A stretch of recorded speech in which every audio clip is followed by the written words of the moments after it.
Thank you. Yes, 6 years since I have been here, too long. Ya, 6 tahun yang lalu ya sebelum saya ada di sini.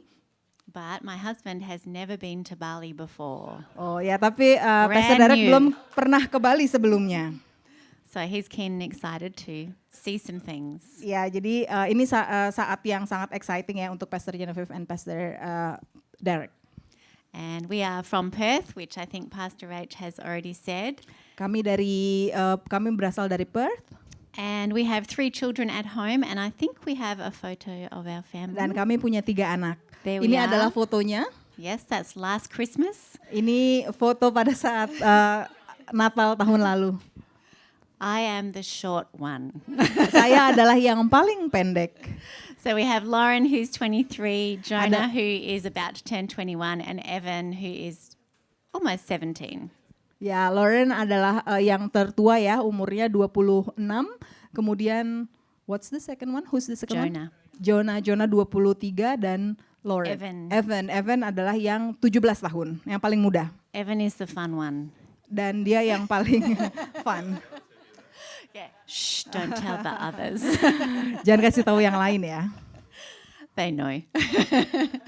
So I want to say thank you to Pastor H and Pastor Emmanuel for the invitation to be here, because it is a huge privilege and it is super wonderful to come back, and you are married with such a great husband who sings beautifully and 2 beautiful children. Ya, jadi terima kasih kepada Pastor Emmanuel dan Pastor H yang sudah mengundang kami ke tempat ini. Sangat senang sekali bahwa sekarang melihat Pastor H tidak lagi single, tapi sudah ibu dari 2 anak dan memiliki suami yang sangat pintar bernyanyi. And I want to say thank you to the band this morning. Can we clap for the band? Ya, dan terima kasih untuk band. Mari kita tepuk tangan untuk tim band. They were so good.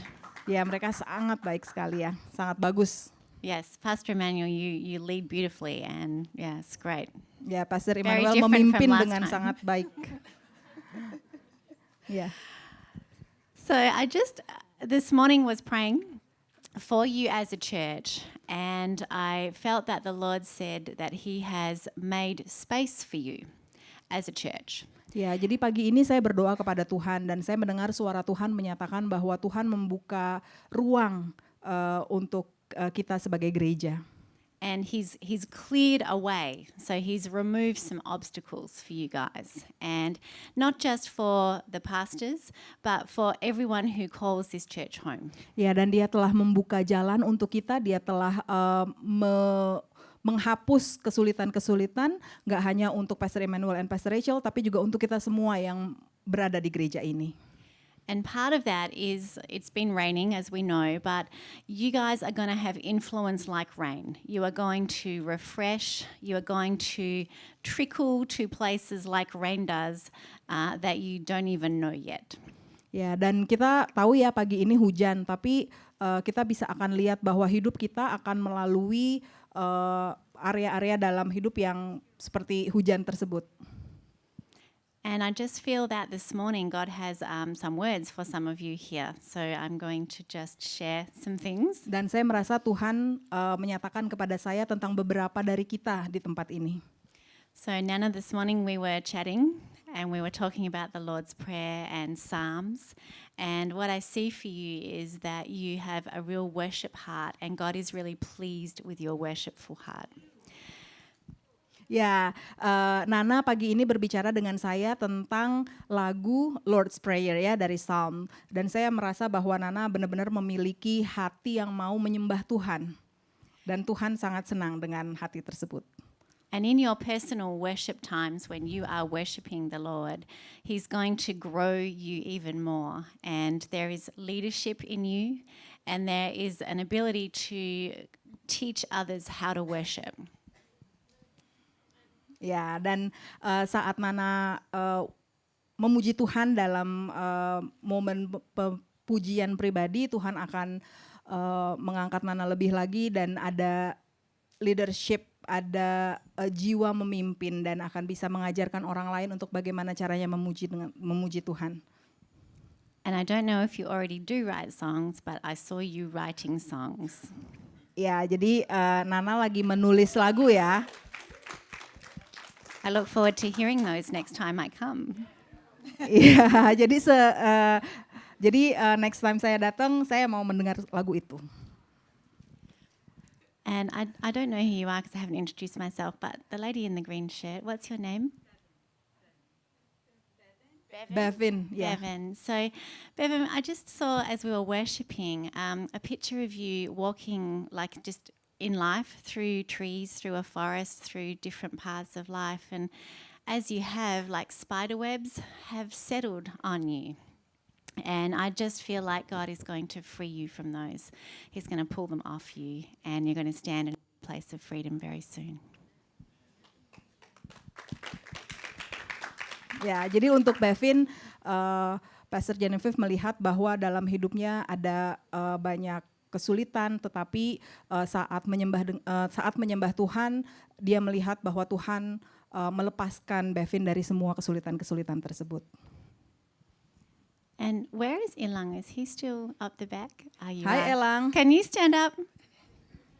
Elang berdiri ya. Nah, itu ada Elang di belakang. I just see God's favor on you, Ilang, and there is such a strong spiritual heritage in you from your family. But God is going to hand you like a baton, like in a running race, and it's for you to pick up if you choose. And God is really hoping you will choose to do that you will stand as a man of God. And there's influence in you, influence to invite people to youth, invite people to church, and even those who might intimidate you slightly, if you offer an invitation, there's going to be God's favor on that. Ya, jadi Pastor Genevieve melihat bahwa ada karunia melayani di diri Elang ya, dan itu bisa dilihat dari apa yang terjadi juga di keluarga, dan Tuhan akan menyerahkan sebuah tongkat untuk kalau Elang terima, dia akan memberkati Elang untuk bisa membawa lebih banyak lagi orang untuk boleh percaya pada Tuhan. And before I will get on with preaching, I feel, Elvira, that you have a gentleness to you, and it's a spiritual gentleness, but gentleness is controlled strength. And actually what God has put inside of you is a lion's heart, and that he's going to increase, I'm going to get teary. He's going to increase your courage, and there will be some choices in life where you could choose an easy path, but he's going to empower you to choose the courageous path. Ya, ada kelembutan hati di dalam diri Elvira yang merupakan satu kekuatan. Sebenarnya itu satu kekuatan. Jadi hatinya itu seperti hati singa gitu ya. Dan itu adalah satu kekuatan, tapi juga kelembutan dalam waktu yang sama. Dan ini berhubungan dengan kehidupan iman yang dijalani oleh Elvira. Thank you, Jesus. Terima kasih. So, the Sermon on the Mount, you guys have been looking at this together for the last few weeks, and there's a lot in it. Ya, jadi ada yang sedang kita jalani beberapa minggu ke belakang adalah khotbah di bukit ya, yang kita sedang pelajari. And I'm not sure how long it took Jesus to teach all of this, but I think it's good that you guys are doing it part by part. It's a lot easier to understand. Ya, saya nggak yakin saat itu Tuhan Yesus berapa lama ya mengajarkan di bukit itu untuk khotbah ini, tetapi saya rasa itu sangat baik bahwa kita sebagai gereja mempelajari satu-satu gitu, maksudnya satu-satu bagian demi bagian. So Pastor H told me that's what you were doing, so we're going to do another part today. Pastor Rachel telah kasih tahu saya bahwa ini yang sedang kita lakukan, jadi saya akan mengajarkan dan memberitakan firman Tuhan tentang bagian lainnya. So are you ready? Apakah kita semua siap? Okay, today we are going to be looking at the part that Jesus tells us about loving our enemies. Ya, jadi hari ini kita akan melihat bagian di mana Tuhan Yesus mengajarkan kita untuk mengasihi musuh kita. And that can feel a little bit uncomfortable, can't it?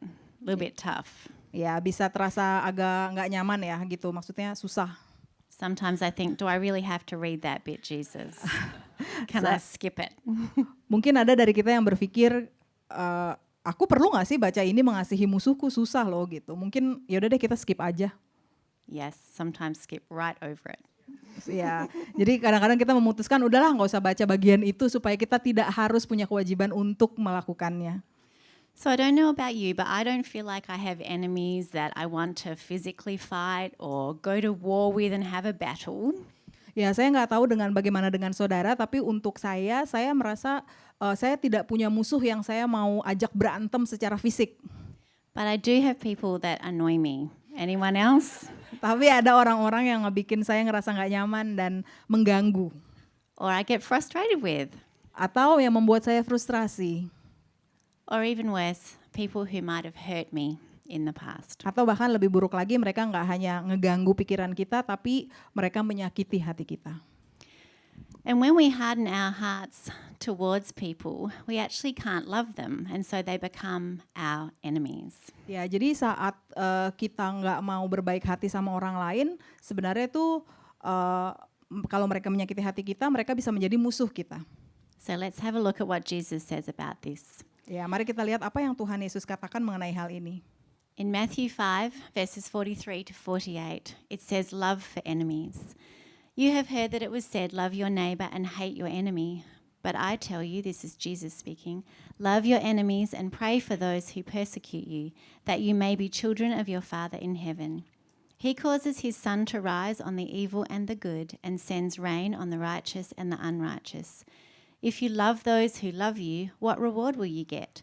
Are not even the tax collectors doing that? And if you greet only our own people, what are you doing more than others? Do not even pagans do that? Be perfect, therefore, as your heavenly Father is perfect." Matius 5 ayat 43 sampai 48 mengatakan, "Kamu telah mendengar firman, kasihilah sesamamu manusia dan bencilah musuhmu. Tetapi aku berkata kepadamu, kasihilah musuhmu dan berdoalah bagi mereka yang menganiaya kamu. Karena dengan demikian kamu menjadi anak-anak Bapamu yang di surga, yang menerbitkan matahari bagi orang yang jahat dan orang yang baik, dan menurunkan hujan bagi orang yang benar dan orang yang tidak benar. Apabila kamu mengasihi orang yang mengasihi kamu, apakah upahmu? Bukankah pemungut cukai juga berbuat demikian? Dan apabila kamu hanya memberi salam kepada saudara-saudaramu saja, apakah lebihnya daripada perbuatan orang lain? Bukankah orang yang tidak mengenal Allah pun berbuat demikian? Karena itu haruslah kamu sempurna seperti Bapamu yang di surga adalah sempurna." So why should we love our enemies? Jadi kenapa kita harus mengasihi musuh kita? Jesus tells us to, but he doesn't tell us why here. Tuhan Yesus memerintahkan kita untuk mengasihi musuh kita, tapi dia tidak mengatakan kenapa kita harus melakukan itu. Well, not the full picture anyway. Ya, jadi nggak full picture-nya ya, nggak gambaran besarnya. So if we look at other parts of the Bible, we get a bigger picture. Kalau kita membaca bagian lain dari Alkitab, kita akan melihat arti secara luas. And the main reason I think we should love our enemies is because Jesus died for us when we were his enemies. Jadi kenapa kita harus mengasihi musuh kita? Yang pertama adalah karena Tuhan Yesus telah terlebih dahulu mengasihi kita saat kita adalah sang musuh, saat kita adalah musuh Tuhan. In Romans chapter 5, verse 8, it says, "But God demonstrates his love for us in this, while we were still sinners," which was when we're enemies of Jesus, "Christ died for us." Ya, dalam Roma 5 ayat 8 dikatakan, "Akan tetapi Allah menunjukkan kasih-Nya kepada kita, kita saat itu adalah kita yang masih adalah musuh Tuhan, oleh karena Kristus telah mati untuk kita ketika kita masih berdosa." So we have received the ultimate gift from Jesus. He laid down his life for us, and he shed his blood as a sacrifice for our sins when we were his enemies. Jadi di sini kita melihat bahwa Tuhan Yesus mengorbankan hidupnya untuk kita, dia mengorbankan darahnya untuk kita saat kita adalah musuh Tuhan, saat posisi kita saat itu belum diselamatkan. And when I feel full of Jesus' love, it makes me want to love other people, even my enemies. Dan saat saya sudah menerima kasih Tuhan yang full melingkupi hidup saya, itu membuat saya ingin mengasihi orang lain, walaupun mereka bukanlah orang yang mudah untuk dikasihi, walaupun mereka adalah musuh saya. So Jesus' love compels us. Jadi kasih Tuhan itu menguasai diri kita. And in 2 Corinthians 5:14, it says that Christ's love compels us. and that because Jesus died for us, we should no longer live for ourselves, but for him who died for us. It encourages us in verse 16 by saying, so from now on, we regard no one from a worldly point of view. Jadi dikatakan di dalam 2 Korintus 5 ayat 14 mengatakan bahwa kasih Kristus itu melingkupi kita dan menguasai kita. Kenapa? Karena Tuhan Yesus telah mati untuk kita. Jadi bukan lagi harusnya kita yang hidup, tetapi Dia yang hidup di dalam kita. Ayat 16 mengatakan untuk kita tidak lagi menilai seseorang menurut ukuran manusia. And the world around us is really good at telling us what we want to hear, isn't it? Ya, jadi dunia tuh sangat punya hal-hal yang populer yang dunia ingin ajarkan kepada kita tentang bagaimana sih kita harus melihat hidup ini. Things like look after yourself, put yourself first, ignore those who make you uncomfortable, and stay away from all of your enemies. Ya, jadi ajaran-ajaran dunia tuh seperti pedulikan aja diri kamu sendiri, nggak usah peduli sama orang lain. Kemudian kamu harus pikirin kamu dulu yang harus terdepan, bukan orang lain. Dan untuk tidak usah memikirkan tentang apa yang membuat kita merasa tidak nyaman dan juga kita menjauhkan diri aja dari orang-orang yang kita anggap sebagai musuh. People haven't changed very much because even in Jesus' day, this seemed like quite popular advice. Ya, dan manusia tuh nggak berubah terlalu banyak ya, karena ajaran dunia ini itu sepertinya populer even pada saat Tuhan Yesus menjalankan waktunya di dunia. Matthew 5:43 says, "You have heard that it was said, love your neighbor and hate your enemy." So we can see that it was a popular idea in Jesus' day too, but there is the word but. And when there is a but in the Bible, especially if Jesus says it, we should listen. Ya, jadi di Matius 5 ayat 43 dikatakan, kamu telah mendengar firman, kasihilah sesamamu manusia dan bencilah musuhmu. Jadi ini adalah ajaran yang dunia ajarkan kepada kita. Tetapi lanjutan dari firman ini ada kalimat tetapi. Dan saat ada kalimat tetapi di dalam firman Tuhan dan khususnya ketika Tuhan Yesus yang mengatakannya, kita harus benar-benar memperhatikan. But Jesus said, but I tell you, love your enemies and pray for those who persecute you, in verse 44. Ya, jadi lanjutan dari firman yang tadi adalah tetapi aku berkata kepadamu, kasihilah musuhmu dan berdoalah bagi mereka yang menganiaya kamu. And Jesus doesn't just love us now, he loved us when we were his enemies, and he commands us to receive his love and to pass it on to others, even our enemies. Ya, jadi Tuhan Yesus mengasihi kita bukan hanya sekarang ini. Tuhan Yesus mengasihi kita saat kita masih berdosa. Dia menyelamatkan hidup kita dan dia memerintahkan kita untuk menerima kasih yang dari Tuhan itu, dan kasih itu harus kita sebarluaskan kembali kepada orang lain. And Jesus didn't just talk about this, he demonstrated it, and not just for us to follow as a nice way to live. He did it to set us free from our sin and our selfish ways of wanting to do things so that we could love people better. Ya, jadi Tuhan Yesus nggak hanya ngomong doang gitu ya, suruh kita mengasihi musuh-musuh kita, tetapi Tuhan Yesus sudah terlebih dahulu mengasihi kita. Dia sudah mendemonstrasikan kasih yang dia ingin untuk kita bagikan untuk orang lain, sehingga hidup kita bisa bebas dari dosa dan kita bisa hidup ya bebas dari dosa. So the second reason that I think we should love our enemies is actually in the Sermon on the Mount that we've just read. It says loving our enemies marks us as the children of God.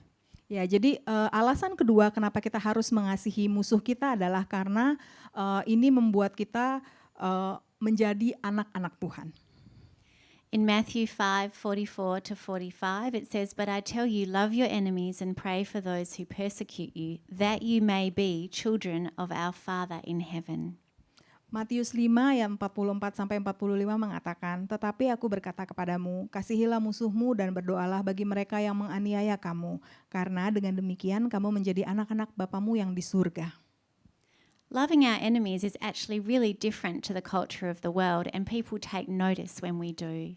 So when we choose to love our enemies, we are choosing not to take revenge, we're choosing to love instead, and that reflects God's loving nature. Ya, jadi mengasihi musuh kita itu sangat berbeda ya dari budaya dunia ini yang mengajarkan kita untuk membenci musuh kita. Mengasihi musuh kita dan saat kita mengasihi musuh kita, dunia pasti mereka tuh ngeh gitu, oh orang ini berbeda ya, orang Kristen yang mau mengasihi orang yang tidak mengasihi mereka kembali. So when we carry love, God's love and his forgiveness, that marks us as belonging to him, as being his children, and it is a great witness to the world around us of who our God is. Ya, jadi saat kita memiliki kasih Tuhan di dalam hidup kita dan kita membagikan kasih itu kepada orang lain, kita sebenarnya menjadi saksi hidup dari kasih Kristus kepada dunia ini. So that's why we should love our enemies, but how do we actually do it? Ya, jadi 2 poin tersebut tadi adalah kenapa sih kita harus mengasihi musuh-musuh kita. Sekarang kita mau belajar tentang bagaimana ya caranya melakukannya, gimana cara kita mau mengasihi musuh kita. Well, lucky for us, Jesus was the master teacher. And the Sermon on the Mount has so very many ideas in it, but they're not set out randomly. Ya, jadi kita bersyukur ya bahwa Tuhan Yesus adalah masternya mengenai bagaimana caranya kita mengasihi musuh kita. Dan dalam khotbah di padang gurun ini ada beberapa hal yang sudah Tuhan Yesus sampaikan tentang bagaimana caranya. So the verses on loving our enemies sit between scriptures that talk about not taking revenge and being generous, and then Jesus' teaching on prayer. Ya, jadi di khotbah ini Tuhan Yesus mengajarkan tentang bagaimana caranya untuk berbaik hati atau mau memberi atau dermawan, kemudian juga tentang berdoa. Matthew 5, verses 38 to 42 says, "You have heard that it was said, eye for an eye and tooth for a tooth. But I tell you, do not resist an evil person. If anyone slaps you on the right cheek, turn to them the other cheek also." Ouch. "And if anyone wants to sue you and take your shirt, hand over your coat as well. If anyone forces you to go 1 mile, go with them 2 miles. Give to the one who asks you, and do not turn away from the one who wants to borrow from you." Ya, Matius 5 ayat 38 sampai 42 mengatakan, kamu telah mendengar firman, mata ganti mata dan gigi ganti gigi. Tetapi aku berkata kepadamu, janganlah kamu melawan orang yang berbuat jahat kepadamu, melainkan siapapun yang menampar pipi kananmu, berilah juga kepadanya pipi kirimu. Dan kepada orang yang hendak mengadukan engkau karena menginginkan bajumu, serahkanlah juga jubahmu. Dan siapapun yang memaksa engkau berjalan sejauh 1 mil, berjalanlah bersama sejauh 2 mil. Berilah kepada orang yang meminta kepadamu dan janganlah menolak orang yang mau meminjam daripadamu. So one of the ways that we can love our enemies is to be generous. Jadi salah satu cara bagaimana kita bisa mengasihi musuh kita adalah dengan bermurah hati. And right after Jesus tells us to love our enemies, he tells us to also be generous, but to do it humbly, not to be showy about it.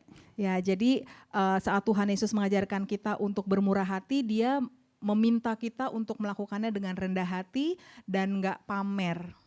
Matthew 6 verses 3 and 4 says, "But when you give to the needy, do not let your left hand know what your right hand is doing, so that your giving may be in secret. Then your Father who sees what is done in secret will reward you." Ya, dikatakan di dalam Matius 6 ayat 3 sampai 4, tetapi jika engkau memberi sedekah, janganlah diketahui tangan kirimu apa yang diperbuat tangan kananmu, hendaklah sedekahmu itu diberikan dengan tersembunyi, maka Bapamu yang melihat yang tersembunyi akan membalasnya kepadamu. So being generous isn't just about money. We can be generous with our encouragement, our words, our time, with lending things to people. Ya, jadi untuk kita bermurah hati itu nggak hanya ngomongin tentang finance, nggak hanya ngomongin tentang uang, tapi kita boleh bermurah hati dengan kalimat-kalimat penguatan kita terhadap teman-teman yang mungkin lagi sedih, kemudian juga tentang waktu kita bisa bermurah hati dengan waktu kita juga. Maybe when someone is frustrating us, it's because they actually need a friend. So we could be generous with including them, inviting them out after church or for a coffee or to a movie, something like that.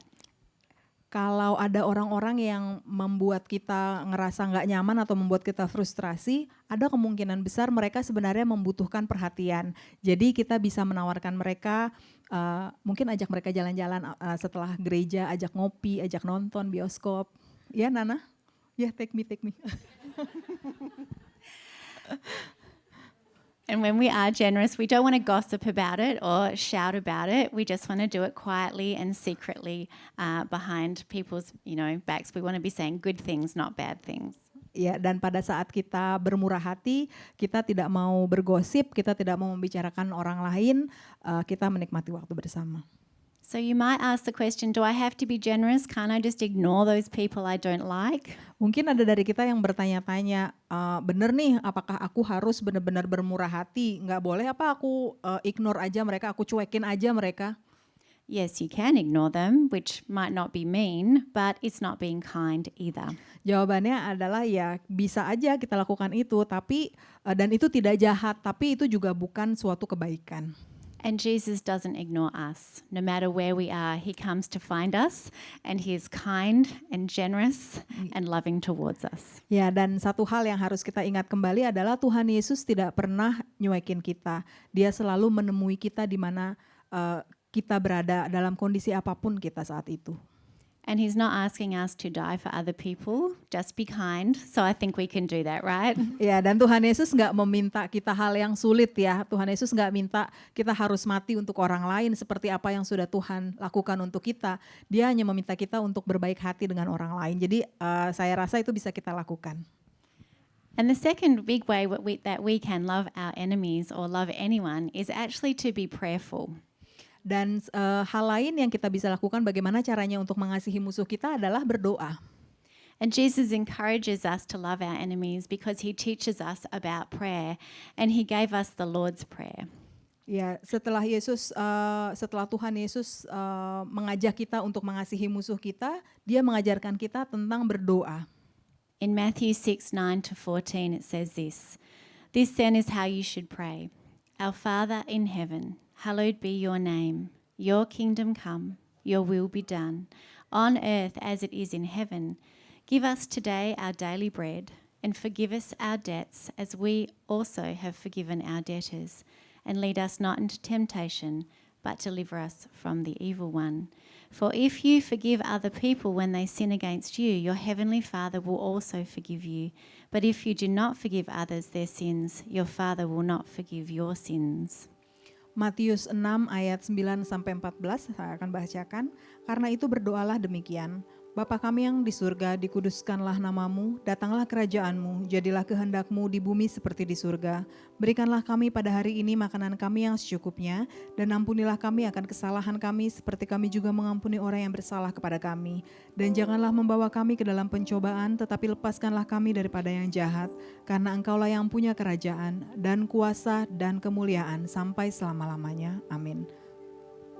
We see in this prayer a flow of forgiveness. Kita lihat di dalam doa ini ada banyak sekali pengampunan. We ask God for forgiveness, Kita meminta pengampunan dari Tuhan, and as we are forgiven, it's as we forgive others as well. dan saat kita diampuni itulah saat kita berkewajiban untuk mengampuni orang lain. It's really hard to forgive our enemies, isn't it? Bukan hal yang mudah untuk memaafkan orang lain, Especially those who've hurt us really deeply. terutama mereka yang sudah menyakiti hati kita. And some of our enemies, it's not safe to have in our lives to take to a movie or invite for a coffee. Ya, dan kadang-kadang mungkin orang-orang itu sebenarnya nggak aman ya kalau kita ajak mereka untuk bergaul lebih dalam, untuk ngajakin mereka ngopi. But we can pray for them. Tapi kita bisa berdoa untuk mereka. Matthew 5:44, Jesus says, love your enemies and pray for those who persecute you. Matius 5 ayat 44 menyatakan, tetapi aku berkata kepadamu, kasihilah musuhmu dan berdoalah bagi mereka yang menganiaya kamu. We can release our enemies to God in prayer. Kita bisa menyerahkan musuh kita di dalam doa kepada Tuhan. We can ask Holy Spirit to help us with this. Kita bisa meminta Roh Kudus untuk membantu kita dalam hal ini. In the amplified version of this scripture, it includes the words, letting go of both the wrong and the resentment. Di kitab versi Amplified dikatakan melepaskan apa yang salah dan segala kebencian. So we can ask God to help us forgive the wrong thing that happened. Jadi kita bisa meminta Tuhan untuk mengampuni apa yang salah, And ask Him to heal our heart and how we feel about it. dan meminta Dia untuk memulihkan hati kita. There is freedom when we release our enemies in prayer to God. Ada kebebasan yang akan kita alami saat kita menyerahkan musuh kita di dalam doa kepada Tuhan.